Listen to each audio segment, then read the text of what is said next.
Hello friend, आप सभी का हमारे यूट्यूब चैनल पर स्वागत है। आज हम लोग बात करेंगे 10th क्लास साइंस असाइनमेंट नवंबर माह के, जिसमें पहला क्वेश्चन दिया है, यदि कांच और जल के आपेक्षिक या इसी को बोलते हैं निरपेक्ष अपवर्तनांक क्रमशः 3/2 एवं 4/3 है तो जल और कांच में प्रकाश की चाल का अनुपात ज्ञात कीजिए। दिया है कांच का निरपेक्ष अपवर्तनांक n2 मान लेंगे 3/2 और जल का निरपेक्ष अपवर्तनांक हो जाएगा n1 बराबर 4/3। हम लोग को सूत्र पता है n2/n1 बराबर v1/v2, जहाँ n2 होता है कांच का निरपेक्ष अपवर्तनांक, n1 होता है जल का निरपेक्ष अपवर्तनांक, v1 है जल में प्रकाश की चाल और v2 है कांच में प्रकाश की चाल। ये हमारा फार्मूला है n2/n1 इक्वल v1/v2। अब इसी में सब मान को पुट कर देंगे तो n2 का मान रखेंगे 3/2, n2 की वैल्यू रखेंगे 3/2 और n1 की वैल्यू रखेंगे 4/3 बराबर हो जाएगा v1/v2। चूँकि ये भाग में है, इसको मल्टीप्लाई में चेंज करेंगे तो ये नीचे वाला ऊपर हो जाएगा और ऊपर वाला नीचे हो जाएगा। इस प्रकार 3 का इंटू 3 से करेंगे तो 9 और 2 का इंटू 4 से करेंगे तो 8 होगा। अब हमको पूछा गया है क्वेश्चन में कि प्रकाश की चाल मतलब v1 रेशियो v2 ज्ञात करना है।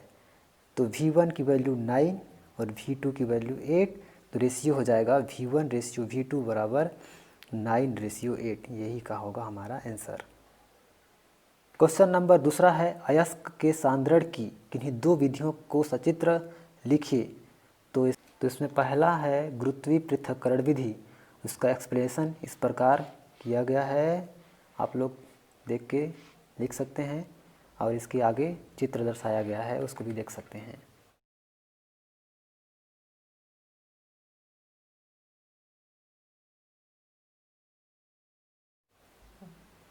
फिर दूसरा विधि है चुंबकीय पृथक्करण विधि। तो उसका भी एक्सप्लेनेशन विस्तार से किया गया है, इस प्रकार आप लोग लिख सकते हैं देख के, और उसका भी डायग्राम आगे विस्तार से दिखाया गया है।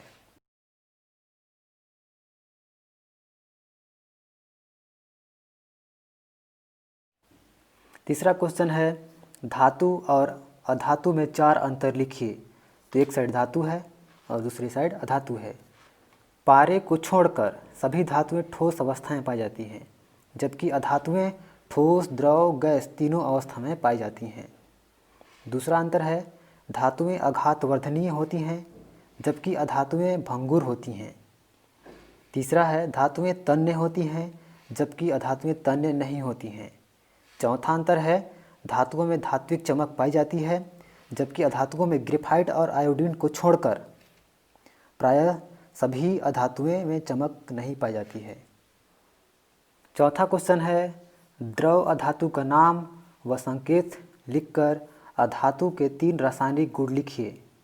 तो इसमें द्रव अधातु है, उसका नाम है ब्रोमीन, उसका संकेत होता है Br। अधातुओं के रासायनिक गुण इस प्रकार हैं। पहला है अधातु का ऑक्सीजन के साथ क्रिया। जब सल्फर को हवा में जलाया जाता है तो सल्फर डाइऑक्साइड बनता है। सल्फर अधातु है, ऑक्सीजन से क्रिया करेगा तो सल्फर डाइऑक्साइड बनेगा। दूसरा है अधातु प्रायः अम्ल के साथ प्रतिक्रिया नहीं करते।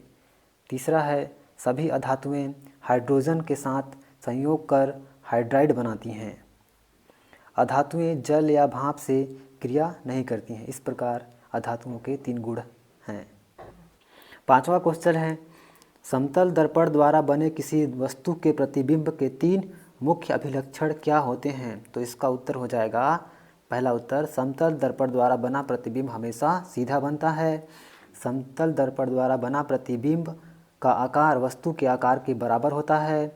प्रतिबिंब दर्पण के पीछे उतनी ही दूरी पर बनता है जितनी दूरी पर वस्तु दर्पण के आगे रखी गई है। समतल दर्पण में के प्रतिबिंब में पार्श्व बदल जाते हैं, अर्थात हम अगर समतल दर्पण के सामने खड़े होकर अपना दायां हाथ हिलाते हैं तो हमें बायां हाथ हिलता नज़र आता है। तो प्लीज़ दोस्तों, आपसे हम्बली रिक्वेस्ट है कि हमारे चैनल को सब्सक्राइब कीजिए, अपने दोस्तों के पास शेयर कीजिए और असाइनमेंट से संबंधित सभी वीडियो को आप हमारे चैनल पर जाकर देख सकते हैं। जय हिंद।